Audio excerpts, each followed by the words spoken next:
Well, as we move on in our study of Colossians chapter 1, we come to verse 24 where Paul says, "Now I rejoice in what was suffered for you." He's talking about his suffering. "And I fill up in my flesh what is still lacking in regards to Christ's afflictions for the sake of his body, which is the church." Now, granted, there are some parts of this that are a little bit confusing, and so I'll try to break it down in somewhat of an orderly and hopefully a reasonable fashion. But yesterday I was talking about how that if you have the Holy Spirit in you, one of the things that happens is you become aware of where you fall short from the glory of God. And that will be a reality all of your life. You're never going to get to this plateau where somebody once told me, well, you glide and abide, kind of a Christian nirvana concept or something like that. No, I think that the most godly people I know are people who are pretty humble. And the reason they're pretty humble is because they're very aware of how far they fall short of glory of God.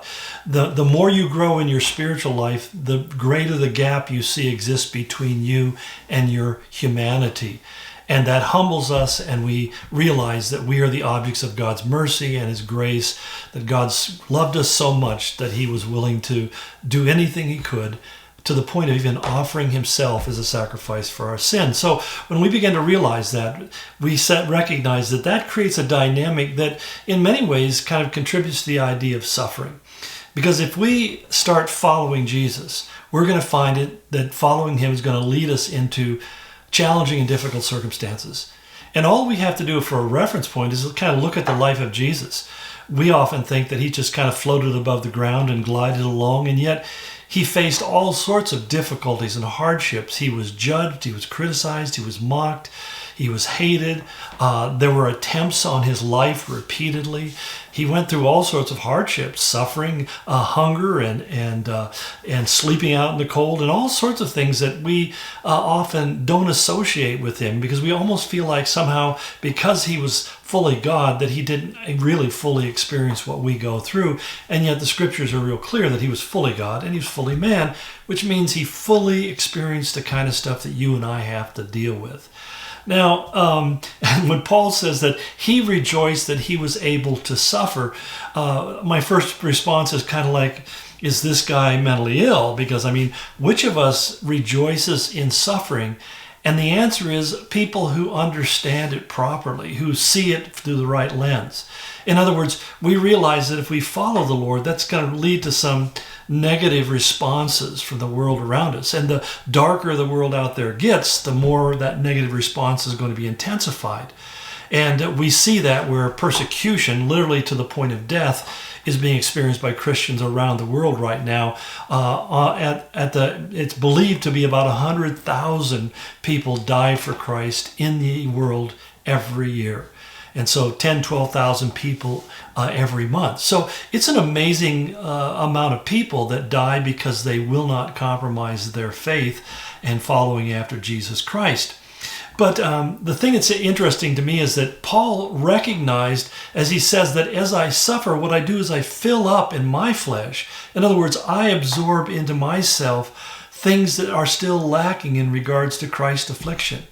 And now Paul isn't putting him on the same level with Christ, but he's saying to us, I think William Barclay put it really well when he wrote that to suffer in the service of Christ is not a penalty, but a privilege.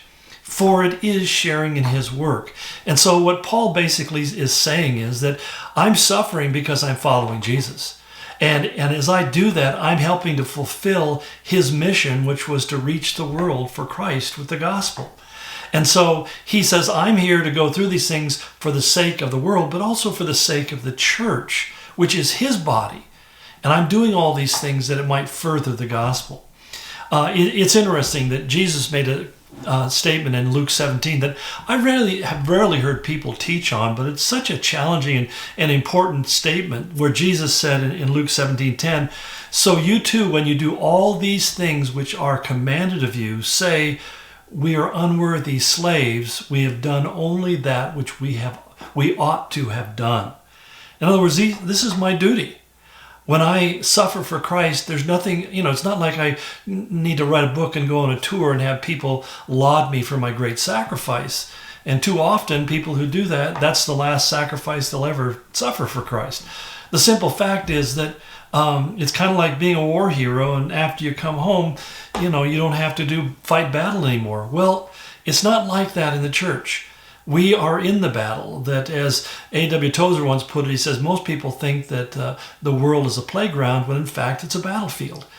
And there's no exemption from that battle for the Christian. There's no retirement plan for us. And that's why, in a sense, it's not that people don't come to a point where they retire. Many of you who are listening are probably retired, and I get that. I'm not criticizing that.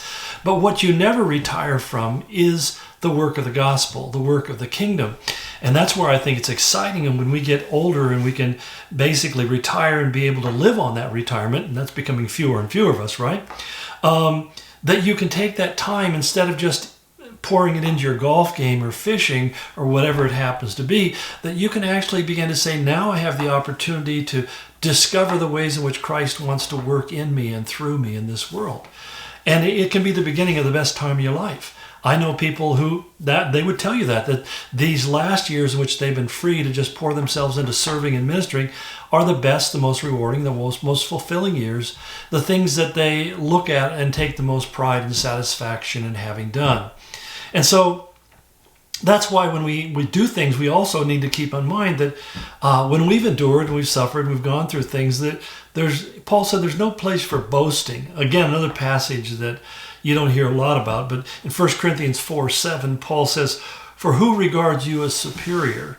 He says, "What do you have that you did not receive? And if you did receive it, why do you boast as if you had not received it?"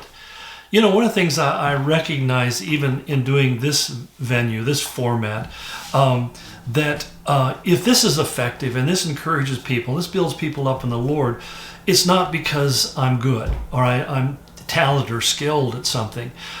In fact, when I have to listen to playbacks of some of the things I do, I kind of groan, to be quite honest, because, it's hard to listen to yourself. But the whole point is that when we've done something and we see that God has used us in some very particular and special way, the danger is that we begin to touch the glory. You probably, if you've been with me, you heard me say it many times before, that the three things that will destroy us, we should never touch. We should never touch the gold, we should never touch the gals, and we should never touch the glory. And over and over and over again, I've seen my friends and companions, my colleagues in ministry, I've seen so many of them who have touched one of those things. But I find it really interesting that before they ever touched the gals, before they'd ever touched the gold, they had first touched the glory. Because when you touch the glory, you become arrogant and lifted up. You feel really good about yourself. You're very proud of what you've done. You kind of walk more erect and with a little bit of a swagger. And you stop walking in that humility and that cautiousness. That what have I done, really, in terms of time and eternity? That even when I've done the best things I've ever done in my life, there are certainly lots of people who have done better and done greater and sacrificed more and deserve greater reward than I will ever know. And it's just that simple fact that all we're called to do is be faithful servants. That if what I say to you in these broadcasts is something that builds you up and encourages you and strengthens you, it's the Lord who's doing that. It's not me. And it's important for us to understand that, because not only do we fall into kind of celebrity worship of certain individuals, like somehow they're made of some kind of different substance than the rest of us, or they're better than the rest of us, but we also begin to think that, hey, that's what I should seek to do. And we'll start to pursue identity. We'll pursue that idea, especially in a culture like ours, which is so addicted to the idea of being a celebrity. That the idea of having as Andy Warhol said, your 15 minutes of fame. It's amazing. We live in a time where there's people who are famous just simply because they're famous. That we call them social influencers, or because they do something like this and suddenly they influence people to buy certain products, and some of them become multi-millionaires by doing that kind of stuff. Mom, where did I go wrong? Well, the bottom line is, that's a reward here in this world. And it's easy to be envious of that.